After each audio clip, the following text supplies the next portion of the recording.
Halo sahabat tani, salam jaga tani. Kembali lagi bersama saya, host pertanian paling keren se-Indonesia. Oh ya, sahabat tani pasti kemarin kangen nih sama saya. Karena beberapa bulan yang lalu, saya tidak tampil di podcastnya Jaga Tani. Karena terus terang aja saya sangat sibuk sekali nih, sahabat tani. Kali ini nih kita berada di situasi yang sangat berbeda. Syutingnya di kantor Jaga Tani yang berada di Gandaria 8 lantai 21. Kenapa begitu? Karena ada permintaan dari netizen atau sahabat tani yang DM atau komen di YouTube pengen tahu kantornya Jaga Tani. Nah, ini kantornya Jaga Tani nih. Kantornya sangat keren sekali, sahabat tani, dan sangat inspiratif buat menggali-gali ide teman-teman dari Jaga Tani. Menariknya lagi, sekarang kita kedatangan tamu sangat istimewa. Peternak muda yang sangat sukses, yaitu Mas Rizky Bayu Pradana. Kita langsung kenalan aja nih sahabat tani dengan Mas Bayu panggilan akrabnya. Tapi Mas Bayu ini kandangnya jauh sekali di daerah Bogor ya Mas? Bogor. Oke. Di Kabupaten? Kabupaten Bogor, Sukaresmi, Desa Sukaresmi. Mas Bayu ini peternak muda yang sangat inspirasi bagi Jaga Tani, khususnya sahabat tani. Karena Terima kasih. jenuh dari pekerjaannya dulu ya Mas ya? Betul. Resign dari bank.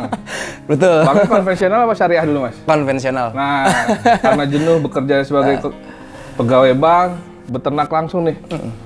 Nah, saya mau tanya dulu Mas, sedikit cerita, walaupun di YouTube sebelumnya sudah menceritakan ya. Iya. Tapi saya pengen dengar cerita dulu nih, siapa tahu ada sahabat tani yang belum menonton YouTube Jaga Tani. Iya. Silakan Mas Bayu. Assalamualaikum warahmatullahi wabarakatuh. Thank you Mas Panca. Yes. Perkenalkan, saya Bayu dari SRR Farm. Tadi benar lokasi kita ada di Kabupaten Bogor Mas Panca. Iya. Kabupaten Bogor, kecamatannya Sukaresmi. Gitu, ya, Sukaresmi di Kabupaten Bogor. Benar yang dikatakan bahwa saya dulu sempat Mas menjadi karyawan di salah satu bank konvensional di daerah Jakarta, kurang lebih sekitar 9 sampai 10 tahun lah kurang lebih. Lama juga ya Mas. lumayan sudah lama, makanya apalagi saat pandemi ya. Jadi waktu itu ada masanya WFA dan WFO. Gitu. Jadi pas saat WFH-nya ini, yang work from home-nya ini yang membuat saya tuh semakin jenuh gitu di rumah tuh. Di rumah kita nggak bisa buka sistem, tapi kita harus melayani seluruh konsumen, dan itu yang membuat saya semakin jenuh gitu di kondisi itu. Tapi nilai plusnya adalah saat itu saya bisa banyak belajar gitu tentang dunia peternakan ini gitu. Karena sebelum saya resign pun saya dulu beberapa tahun ke belakang itu sambil berjualan hewan kurban dulu. Oh, yang dombanya temen itu dijual sama Mas itu ya? Iya, benar. Nah, dari situ pas saat saya work from home, saya lebih banyak menggali lagi nih. Saya banyak menggali tentang dunia perdombaan. Perdombaan dan perwedusan ini. Jadi saat itu saya meyakinkan diri untuk benar-benar resign dan menggeluti usaha peternakan ini, gitu. Oke, Mas, kenapa bisa dapat di daerah Jonggol? Nah, tepatnya tuh kayaknya kan masih asli tuh. Sekalian kali orang bisa berlibur ke sana segala macam gitu ke Jonggol. Nah, kenapa bisa dapat di sana, Mas? Nah, memang awalnya dulu kan karena budgetnya terbatas nih. Budget terbatas dan kita memang fokus untuk dalam jumlah yang besar saat itu. Saya kan walaupun saat itu jumlahnya sedikit, tapi kan namanya kita usaha pasti ada terpikir untuk ekspansi gitu, ekspansi dalam jumlah yang besar atau produk yang lain seperti itu kan. Jadi nggak memungkinkan kalau misalkan saya mencari tempat yang di daerah Jakarta dan sekitarnya gitu, karena kan harga tanah udah tinggi. Kalau di Jabodetabek ya? Iya betul. Jadi saya cari agak di pinggiran yang memang jauh dari pemukiman juga. Saya rasa cukup aman gitu, dari segi dana juga aman, dari segi lingkungan juga aman. Tanah masih murah di sana berarti? Tanah masih murah sesuai budget. Nah, kan kalau saya lihat tuh saya juga belum pernah ke sana Mas. Dia lihat di YouTube aja nih, di YouTube-nya Jaga Tani. Itu kandangnya bersih, terus ya kayak villa lah, tempatnya bagus. Kenapa konsepnya seperti itu, tidak misalkan ya maaf, tidak seperti peternak-peternak domba lainnya yang agak kurang bagus lah gitu. Nah, tempatnya Mas Bayu tuh bagus, ke situ kita kayak berlibur gitu. Nah, itu konsepnya tuh gimana, Mas? Jadi memang konsep di awal saya banyak investasi itu untuk di infrastruktur kandangnya itu sendiri, Mas Panca. Jadi dari saya sejak main awal belajar ke tempat teman-teman, itu kan saya banyak main ke tempat teman-teman yang trading, yang fattening, yang breeding, yang milking, saya banyak main gitu. Nah, dari situ saya banyak belajar juga tentang manajemen kandang. Ini kandang ini nyaman atau enggak gitu. Kalau untuk hewannya sendiri nyaman atau enggak, itu yang lebih utama gitu. Hewannya nyaman, pasti kita yang tinggal di situ pun nyaman gitu. Jadi konsep itulah yang sekarang lambat laun jadi tercipta image di teman-teman tuh, wih kandangnya rapi, bersih gitu. Padahal awalnya tujuannya adalah untuk membuat hewan itu nyaman di dalam gitu. Terus juga karena teman-teman di kandang yang menjaga itu juga mereka selalu saya tekankan untuk menjaga kebersihan gitu. Jadi akhirnya ya lambat laun bersih-bersih aja gitu jadinya, dan indah, dan mereka juga suka bersih gitu, jadinya ya aman-aman aja untuk ya. Kalau hewannya nyaman kan dia makannya banyak ya, Mas ya? Betul. Ya kan? Betul. Ya kayak teman-teman juga nih makannya banyak nih. Ngebiayainnya susah. Jadi ya itu benar kata Mas Panca. Jadi hewan-hewannya sehat, yang menunggunya juga nyaman, apalagi yang berkunjung. Berkunjungnya gitu. Nyaman juga ya. Nyaman juga. Jadi itulah tujuan saya membuat kandang itu seindah mungkin. Gitu. Nah, ya kalau itu kan, kalau di YouTube kan ceritanya semua sukses ya, Mas? Betul. Ya nggak? Kesuksesan, omset, terus kok kambingnya bagus-bagus. Tapi kan itu kalau tidak di-maintain dengan baik, ya kita nggak tahu sebelumnya hasilnya gimana. Nah, saya mau cerita bukan keburukan sih, Mas. Atau kegagalan. Kegagalan. Nah, Mas Bayu pernah mengalami kegagalan, kerugian. Biasanya kalau peternak tuh ditipu ya. Nah, betul. Ditipu pas menjelang hari raya Idul Adha ya. Itu sering ditipu atau gimana. Nah, boleh nggak Mas ceritain nih? Karena kalau di YouTube kita ceritanya keberhasilan mulu nih. Jadi orang terinspirasi, tapi padahal banyak gagalnya juga. Tergiurkan juga. Iya. Nah, gimana tuh Mas Bayu? Iya, jadi gini, saya juga selalu sharing ya ke tempat teman-teman, ke teman-teman yang main ke kandang, ke anak-anak magang yang di kandang juga kan ada anak-anak magang. Oh, ada magang juga? Ada yang magang juga. Jadi saya selalu menceritakan ke mereka itu tentang kegagalannya dulu daripada kesuksesannya dulu. Karena apa? Karena bener yang tadi Mas Panca bilang itu banyak yang menyua-nyuakan bahwa sukses gitu, tapi kita nggak ngeliat nih di belakangnya ada apa gitu. Tiba-tiba sukses kan nggak mungkin, Mas Panca. Kalau semua pengusaha sukses ya mungkin nggak ada karyawan mungkin. Jadi pengusaha semua kan gitu. Jadi untuk teman-teman juga nih sahabat tani juga setidaknya ya kita belajar dari kegagalan. Jangan hanya melihat satu sisi kesuksesannya aja. Kegagalannya seperti apa, Mas? Bisa spesifik nggak? Misalnya ditipu? Kalau ditipu, ya kita memang beberapa kali sempat pernah tertipu gitu. Sempat pernah tertipu, tapi karena kita tahu dan kita punya banyak rekanan juga, jadi alhamdulillah gitu nggak jadi tuh tertipunya gitu. Kayak misalkan ini ada yang jual domba murah gitu, ada yang jual domba murah, minta DP-nya langsung, minta DP-nya di awal, nah itu udah pasti jangan mau deh. Gitu. Apalagi kita belum kenal orangnya gitu. Yang kenal aja kita harus hati-hati, apalagi yang baru belum kenal. Iya. Nah, kalau tadi kan Mas Bayu sempat cerita juga sebelum kita di on frame nih. Sekarang cuaca lagi nggak bagus nih. Betul. Kadang panas, kadang hujan ya nggak. Kalau anak-anak kasih tolak angin juga sembuh dia. Kita aja meriang kan, iya, apalagi kerja lagi ya nggak. Nah, kalau kalau domba nih katanya sampai ada yang mati, Mas. Kembung gitu ya. Meninggal ya, innalillahi wa inna ilaihi raji'un ya, Mas ya. Wafat. Iya, wafat nih, Mas. Ya sampai meninggal banyak ya, Mas. Matinya banyak ya. Itu gimana terus mensiasati dan sempet stres nggak nih, Mas? Kalau stres ya ada, tapi nggak perlu kita terlalu ikut ke dalam stresannya itu nanti malah jadi berdampak kepada hewannya gitu. Jadi kalau cuaca saat ini kan memang lagi berubah-ubah gitu. Kadang panas, tiba-tiba hujan gitu. Nah, kita juga notabene masih ada beberapa yang kita kasih hijauan. Apa tuh, Mas? Kayak breeding itu kan kita kan ada breeding juga. Itu juga kadang-kadang kan kita komposisi pakannya kan lebih banyak di hijauan gitu. Nah, di situ juga dampak dari curah hujan yang besar ini kan berdampak kepada rumput yang kita ambil gitu.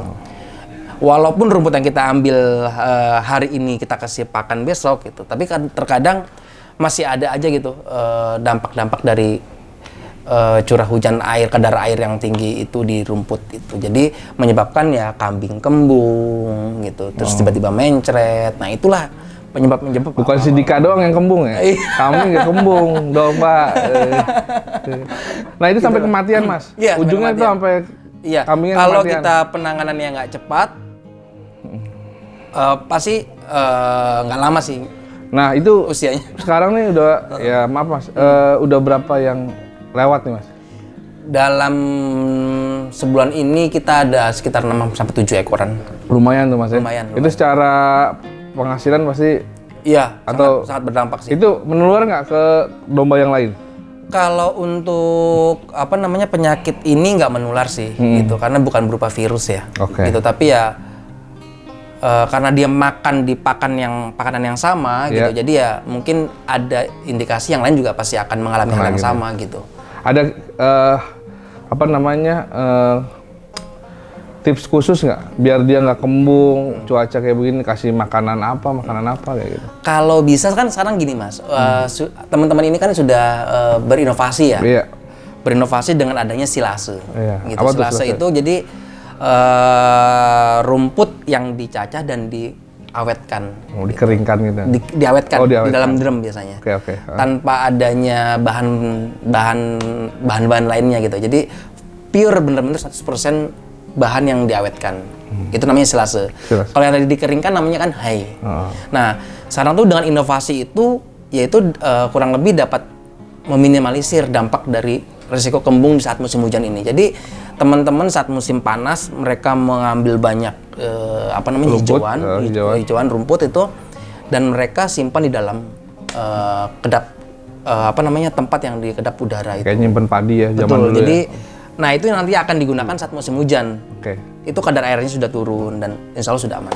Oh gitu. Nih Mas, next kita pertanyaannya yang kembali ke zaman waktu masih kerja, Mas.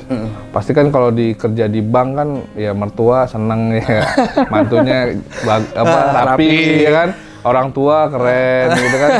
Kalau saya lihat dari YouTube-nya ya yang mensupport cuma istri ya, Mas ya. Awal-awal ya, Mas. Mau nggak mau. Iya. Nah, sekarang udah awal-awal pasti berat menjelaskannya gitu ke orang tua, khususnya apalagi ke mertua gitu. Nah, terus gimana tuh, Mas, bisa meyakinkan bahwa domba ini bisnis yang sangat menjanjikan, Mas? Atau ini bisa menjadi inspirasi ke sahabat tani bahwa peternakan tuh kalau digelutin bisa jadi bisnis yang sangat menggiurkan lah gitu. Iya, sebenarnya kita sebenarnya mau usaha apa aja sebenarnya kalau kita fokus di dalam satu usaha, fokus aja dulu nih ya, pasti kita akan sukses. Nanti kalau kita sudah sukses, pasti usaha yang lain pasti akan mengikuti gitu. Nah, relate dengan peternakan ini, pesaingnya ini belum banyak nih pesaingnya nih, Mas. Gitu. Domba ini belum banyak pesaingnya. Banyak sih banyak, tapi kita kan beda kita cari yang berbeda dengan yang lain. Gitu. Saya bilang bisa banyak itu karena apa? Karena kan usaha peternakan ini sudah dari zaman nenek moyang kita dulu. Turun-temurun biasanya banyak, gitu kan, petani-petani. Nenek moyang kita bukan pelaut nih, Mas ya? Oh, bukan. Ternak lah. Ternak juga, kan kita lagi di peternakan sekarang, bukan di maritim. Iya. Gitu, ya lanjut, Mas. Jadi dari zaman nenek moyang kita dulu kan juga banyak kan yang beternak gitu kan. Jadi menurut saya dengan kita ya, apalagi teman-teman millennials nih yang mungkin semangatnya masih kuat gitu. Ini menurut saya pasar yang potensial gitu. Apalagi ditambahkan dengan ilmu yang mencukupi gitu. Jadi sangat ini loh, sangat apa namanya, sangat Tidak kalah bergengsinya dengan iya, karyawan bank. betul. Sekarang kalau kita malu, mau sampai kapan nih peternak-peternak muda muncul nih, Iya. gitu. Sekarang yang kita apa namanya, yang kita alamin kan peternak-peternak muda terbatas, Mas, gitu. Padahal saat muncul satu peternak muda, itu kita udah kayak punya saingan itu 100 orang peternak baru loh. Karena apa? Karena mereka pasti memanfaatkan media sosial. Ya, untuk Media sosial mereka jalan, manajemen kandangnya jalan, mereka punya apa namanya, networking bagus gitu. ya. Nah, jadi satu orang peternak muda milenial menurut saya udah kayak saya punya lawan 100 orang nih gitu, karena mereka di belakangnya kuat juga gitu, Mas, untuk menghadapi marketplace-nya, digitalnya, networking-nya, pasti mereka kuat gitu. Beda dengan zaman dulu, gitu, yang mungkin Pasarin cuma di pasar, masarinnya cuma di pasar tradisional gitu. hanya di pasar aja. Terus kalau misalkan butuh uang baru dijual. Nanti kalau sudah dapat hasil panen padi atau apa, beli hewan lagi. Nah, kan udah berbeda zamannya sekarang. Jadi menurut saya peternak petani itu bukan stigma yang kurang baik lagi untuk warga di Indonesia ini. Masyarakat Indonesia ya. Iya, jadi harus dihindarin lah, dibuang jauh-jauh lah pemikiran bahwa peternak petani itu kotor, terus tidak bisa berkembang di dunia luar dan lain-lain gitu. Mau sampai kapan? Apa harus nunggu Tugu Tani Jadi berubah bajunya pakai baju jas baru anak-anak muda semangat lagi? Kan enggak gitu. Jadi ya kita harus benar-benar memanfaatkan peluang itu, Mas. Pasarnya masih potensial, pesaingnya masih sedikit, kebutuhan melimpah. makin banyak ya. Nah, berarti sekarang sudah bisa meyakinkan nih, Mas ya. Ke orang tua, ke mertua, ke teman-teman di lingkungan kantor dulu kan, weh, gitu. Enak banget tuh sekarang kantor ya, di tempatnya sejuk, nyantai. Yang dulu akhir bulan pada pusing target kan, saya di kandang santai. Dalam hati juga sama, pusing juga sebenarnya. Apalagi akhir tahun ya, Mas, target apa? Capaian target, betul, laporan. Nah, betul. kalau yang ada di farmnya Mas Bayu, itu dombanya jenisnya apa aja ya?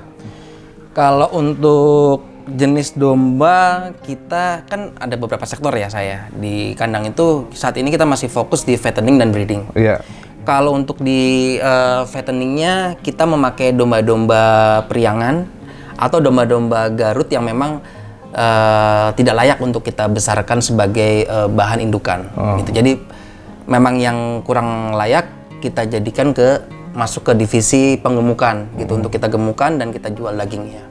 Gitu. Itu domba priangan ya, dan beberapa Garut yang tidak bagus, tidak baik. Dan sedangkan untuk di divisi breeding, pengembang biakan, kita untuk betinanya full kita pakai Garut. Kita full pakai betina domba Garut, dan jantannya kita campur antara Dorper dengan juga ada indukan jantan Garut juga. Nah, itu breeding sendiri atau ngambil anakan dari Garut, Mas? Kita saat ini masih ngambil dari Garut semua untuk induk-indukannya gitu. Tapi ada tujuan untuk breeding sendiri, nah? Iya. Saat ini kita sudah siapkan untuk breeding sendiri. Nah, yang paling laris tuh domba Garut, sorry. Kalau untuk laris atau tidaknya tergantung momen, tergantung kebutuhan pasar sebenarnya. Jadi kalau misalkan saat-saat ini ya, kan potong ini untuk potong kebutuhan konsumsi ya. Nah, itu biasanya mereka membutuhkan domba-domba apa saja sebenarnya sih. Mau Garut, mau priangan gitu. Yang penting dari segi karkas dagingnya cukup bagus gitu. Nah, sedangkan kalau untuk nanti di hari raya Idul Adha, hari raya Haji, biasanya mereka yang utamakan itu adalah tampilannya gitu. Tampilannya yang bagus yang mana nih. Nah, gagah itu gagah-gagahnya itu biasanya ada di domba Garut, jantannya. Nah, seperti itu. Gimana nih, Mas, strategi di tahun 2022? Karena di tahun ini 2020 dan 2021 kan mungkin kita dihajar nih, Mas, sama pandemi nih. semua mau maju nggak bisa, mundur ya kita tiarap gitu kan, tutup gulung tikar lah gitu. Nah sekarang 2022 nih strateginya seperti apa dan punya rasa optimis yang lebih besar dengan new normal ini Mas? Oke.